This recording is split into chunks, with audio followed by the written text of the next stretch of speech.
Sending mental health help instead of someone with a gun. A program replacing police on some calls in Denver looks to expand. Hanging Lake, that magnet for hikers, is also a bit of a mystery as to why it even exists. The lesson that students are learning as our mask debates devolve into shouting about Nazis and a sniper on the roof. And a college goes looking for the perfect candidate willing to make an ass of itself publicly. On the backs of burros, this state was built. Time to give those donkeys some respect. Next.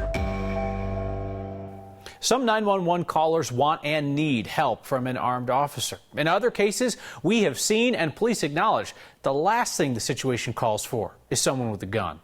The STAR program in Denver sends a paramedic and a public health professional to certain 911 calls.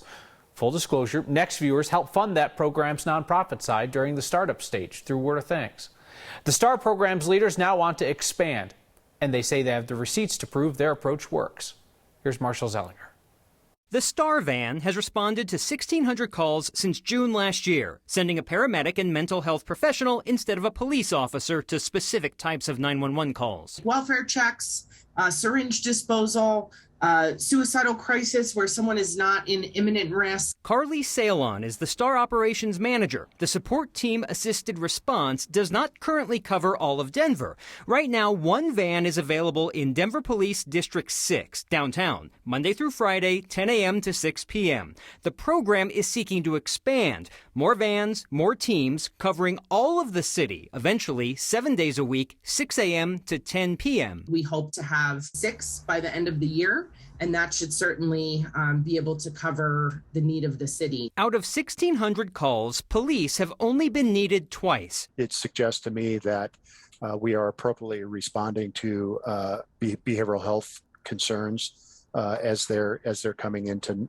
the 911 call center. Jeff Holliday is the public health manager for the city's Office of Behavioral Health Strategies. He's been keeping track of citywide calls that STAR could respond to if STAR was available citywide. Instead of 1,600 calls in DPD's Downtown District 6, STAR could have responded to 7,600 calls in any part of the city. Clearly, the fact that we've served over 1,600 residents, and only 2 of those have had follow-on requests for uniformed officer, is a success. STAR now has $3.8 million in funding, part from the city, part from grants. We have not taken any money from the police budget. We have not run this as a defund the police program. We actually have had a long working history with DPD. 34% of our calls are actually police showing up on scene first and requesting for STAR to come take over the call. So this is very much an and, not or. Those 2 cases I referenced out of the 1,600 where an officer was needed, according to Salon, it was not for a safety issue. It was not to make an arrest, but simply to answer some information that the STAR team could not. So still, we have a perfect record, according to the city, about STAR showing up and no arrest needed and no safety issue. You hear them reference it's not about defunding police, necessarily moving money out of the police budget. And you'll hear law enforcement say, if we're spending our time being social workers or mental health counselors, it's not a good use of our resources. It's a fraction of what police get, and police are freed up now with the STAR program to respond to more serious situations where you might need an arrest or you might need that officer. Marshall, thank you. Colorado's been pushing the Biden administration to allow booster vaccines sooner and with more flexibility. Democratic Governor Jared Polis came out today and said that they're working on the White House to make boosters available 6 months after original shots instead of 8, and with a 60-day window to get those boosters. Well, no sooner than the governor said it, Wall Street Journal reported that the feds plan to recommend that. We want to cast as wide as net as possible, whether you're at it 6 months ago or 8 months ago or 9 months ago. We want folks to be able to get vaccinated, particularly in our hard to reach communities who need the booster the most. One of the reasons we've been so successful in having one of the higher vaccination rates of the states, and therefore one of the lower COVID hospitalization and death rates, is because we're really going that extra mile to meet people where they are. And it will be the same with the booster campaign. Based on an 8-month timeline approved by the FDA currently, then booster shots would begin the week of September 20th. If the decision is made to allow them at 6 months, the window would be now for the first Coloradans to have received their shots. As adults discuss and debate the time and place for masks in our schools, children are watching and listening and learning how to handle disagreements. Let's look at what young people would have learned from last night's school board meeting in Douglas County. They saw anti-mask mandate parents boil over with such anger the meeting had to be paused and a man escorted away from the board by a law enforcement officer. Multiple parents compared masks to the Nazi extermination of the Jewish people, talking about a masked Gestapo and saying we're heading for concentration camps. Kids watching the Delco School Board meeting learned that when a doctor talks about science you don't like, you stand and turn your back to signal your disapproval. And students also heard a former school board candidate claim there was a police sniper on the roof. As the school board took one of several breaks to cool off the crowd, someone shouted at them, "This is America." It is. And our kids are learning from us how to handle their disagreements. So you know the uphill climb that it is to buy a home in Colorado these days. The hill is steeper for Black and Latino Coloradans. Our Victoria De Leon looks at the reasons why. There are lots of factors that come into play when trying to secure a home loan, but the playing field isn't always even. So you have same FICO scores, same same income, and the same property. When those factors are equal, data reviewed by 9 Wants to Know showed Black and Latino Coloradans in the Denver metro area were almost 2 times more likely to be denied a mortgage. Muriel Williams-Thompson says it's the historical inequities that negatively impact people of color, one of them being lack of generational wealth. If you don't have the generational wealth, if you don't have the generational knowledge of being able to pass on how to prepare for homeownership, there's obstacles. She says the effects of redlining still exist today. That's the practice of banks denying loans in certain neighborhoods, most often where people of color live. And segregation was outlawed decades ago. But people of color are not evenly distributed across the Denver metro area. There are still some concentrated areas where you have Black and brown families that live there mostly. Unfortunately, those are the areas that are targeted by a lot of investors.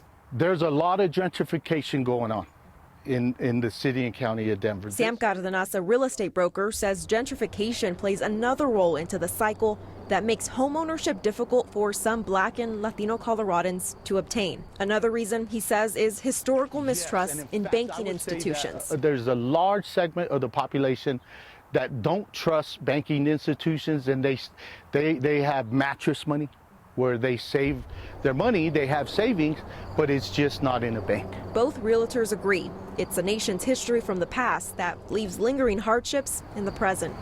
For Next, I'm Victoria De Leon. Nationally, that same study done by the Markup nonprofit newsroom revealed that people of color were 40 to 80% more likely to be denied a mortgage than white Americans. Muriel told us she thinks equitable lending and down payment assistance programs could address those disparities. We're going to talk now about the unimaginable heartbreak felt by parents who lose children, newborns specifically. In hospitals across Colorado, when a baby isn't born alive or dies soon after, the nurses will sometimes ask the parents, "Would you like a family photo?" A viewer wrote in to say when she was in that situation as a mother that she was shocked and taken aback by that question, but she's now eternally grateful that there's a nonprofit called Now I Lay Me Down to Sleep. Your Word of Thanks microgiving campaign this week supports that longtime nonprofit based out of Littleton that connects photographers with grieving families so they can preserve a memory in a moment of grief. A viewer named Jamie shared her family's photos, and she wrote to us, "Without them, without Now I Lay Me Down to Sleep, my son's photo album would be full of empty spaces that match the ones that losing a child puts in your heart. There would be no beautiful pictures on my wall that remind us daily of our little Joshua. My heart smiles every time I look up and see that Joshua, although not here with us, will forever be a part of that one family picture, and because of that, will never be forgotten." Now I Lay Me Down to Sleep steps in to provide a service that grieving parents may not even know that they want or need in that moment. Jamie's story, and so many others like hers over the years, prove the value of that nonprofit's work. And Now I Lay Me Down to Sleep continues to expand its work, recruiting more volunteer photographers to reach more hospitals, dispatching them on a moment's notice when families suffer a loss. And the nonprofit is even training nurses how they can step in to take professional photos when a photographer isn't available. Text thanks to 303-871-1491 we'll send you that link to donate. And as always, I'll match the first 50 donations of $5. Our viewer, Jamie, wrote, "Letting them come in the day my son was born was the best decision we ever made. With our help, now I lay me down to sleep, we'll be able to reach more parents to offer that gift in their grief." The Denver Center for the Performing Arts isn't chancing another devastating shutdown, so they're doubling up on COVID protocols ahead of fall shows. And it's an iconic body of water in Colorado, but no one knows how it got there. The team is working to solve the great Hanging Lake mystery. And the School of Mines is hunting for a new mascot. Someone that represents mines, that works hard, that likes to have fun. The Battle of the Burros, next.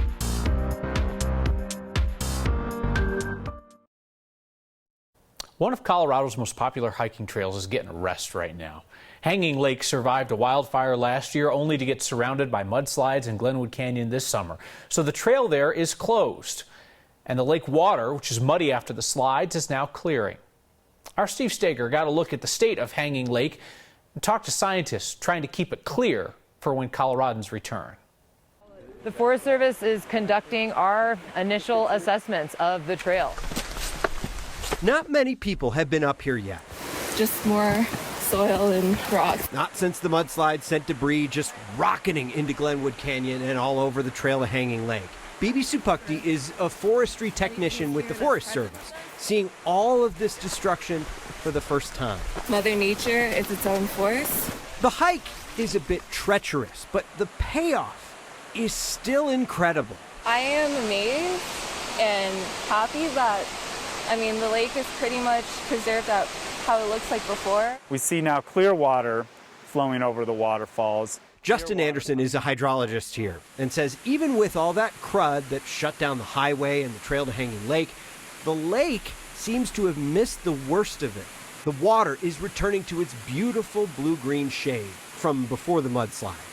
How it's doing that is a bit of a mystery. The water that's delivered to Hanging Lake goes through a network of subsurface flow paths. The system of subsurface flow paths is a bit of a mystery to us. A mystery this team might soon solve with the help of a grant. To come out here and conduct a dye tracing study. And so what that's going to teach us is where this water we see pouring down into Hanging Lake originates from. Liz Roberts is an ecologist.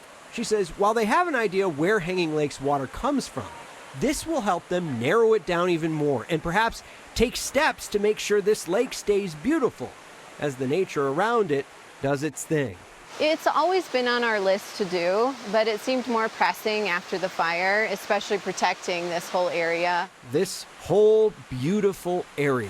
It's still beautiful and still intact. For Next, I'm Steve Steger. The Forest Service is trying to clean up that trail to the point that experienced hikers can use it again soon. I should note, Steve Steger rolled his ankle pretty badly on it today, but he describes himself as a subpar hiker. A new permanent trail to Hanging Lake designed to last up to 100 years is going to take a few years to build. So mask mandates, they've been described as kind of a holdover until we can get more people vaccinated. Get people vaccinated, get rid of the masks, right? The Denver Center for the Performing Arts is going to require masks and vaccinations for its shows this year. Policy starts October 1st and applies to all DCPA performances, including the ballet and the symphony.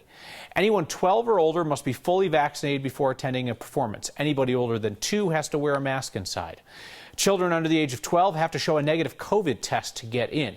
This is a really strict policy. DCPA says it is aiming for layers of protection so it can stay open.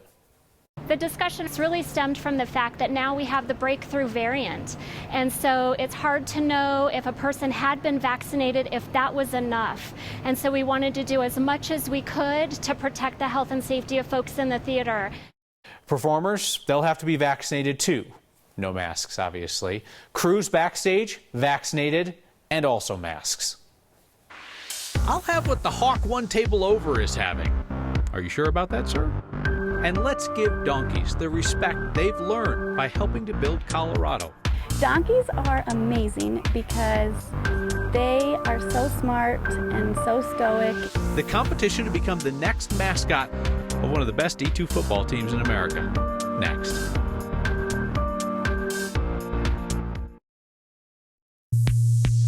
The most Colorado thing we saw today is a fly-in dinner for one, al fresco. Our viewer Jeff was a table away from this guy in a patio of a hibachi restaurant in Fort Collins. Not sure what Jeff was having. Appears the hawk was having the rabbit. Quite rare. Don't get on us about this. This is nature. This is what it's like to live in Colorado. I think it's a very tasteful photo. Email the most Colorado thing you saw today to next@9news.com. So Ralphie's a great mascot, one of the best in college sports. Cam the Ram is legend too. Air Force's Falcons, they get camera time during the games. No one gives the Burros any love, except us here on Next, as the School of Mines looks for the next in its line of quite regal mascots. He can't. I mean, he's not a fast burro. Donkeys have a lot of admirable attributes, but not all are blessed with nimble hooves. He's built for feed, not speed. Burros have been a huge part of Colorado history. But the right name is crucial. Get him, Winky! Pepsi? Pepsi. Blaster? These two burros are vying for a job at the Colorado School of Mines. We are doing tryouts for our new live mascot, Blaster. The next one will be the fourth Blaster. Dean of Students Derek Morgan, run to the goalposts and back or something, is looking for the right one to replace the retiring Blaster. Because of our connection with the mining industry over the years, and then the hard-workingness, that get after it mentality that burros have. I mean, they can do everything and make it look so easy and awesome like our students. Carol Von Michaelis Trying to surprise him a bit. and her donkey Pepsi have a close connection with the university in Golden. You got a mine student at your house? We do. Yeah, we have a petrologist mine student right now. Come on, handsome. Brad Wan Hup, hup. Yeah! hopes Winky is the perfect face for the science and engineering school. It's about skilled trades for me, and this school has that opportunity for students, and we would love to be a part of that. These burros gotta be photogenic. When you're doing a selfie, you do, oh, good boy. So you just go like this. And have some giddy up. That might be his Mach speed. Ultimately, they just have to specialize in one thing. You know, in Colorado, a burro's job is to put smiles on faces. For Next, I'm Mike Grady. Late this afternoon, Mines let us know that Winky and Pepsi will split Blaster duties. Winky, the fast one, will run at the home football games. Pepsi, built for comfort, not for speed, is going to be the social burro, posing as Blaster for photos at events like commencement. We're going to be back in a moment to talk about what we are doing together this week for a local nonprofit that comforts parents experiencing unimaginable grief. Then your feedback next. Grieving families who lose a baby at birth in Colorado are often given the opportunity to have a professional photographer come into their hospital room for the only family photo they'll have. Those photographers are recruited, trained, and dispatched by a nonprofit called Now I Lay Me Down to Sleep, which is based in Littleton. Your Word of Thanks microgiving campaign this week is helping them expand their work. If you text THANKS to 303-871-1491, I'll send you that link to join me in giving. A viewer, Jamie, wrote in to say, I cannot imagine the heartbreak that these photographers see over and over again. The professionalism and compassion they shared with us was beyond anything I could have imagined. Jamie said the photographs are treasures that families, hers included, will hold on to forever. And Jillia writes in tonight, says, you've done it again. Tears stream down my face as I reach for my credit card for another worthy cause in Colorado. There are great people across the state doing wonderful things for our neighbors, and one of the least things we can do is bring something to your attention each week as the combined generosity of this audience this past week surpassed $4.5 million. Robert says, too much Broncos coverage. Robert, that must have been another show. That wasn't us covering the Broncos. You see they named Teddy Bridgewater starter? What do you think about that? Yeah, me too. All right, see you next time.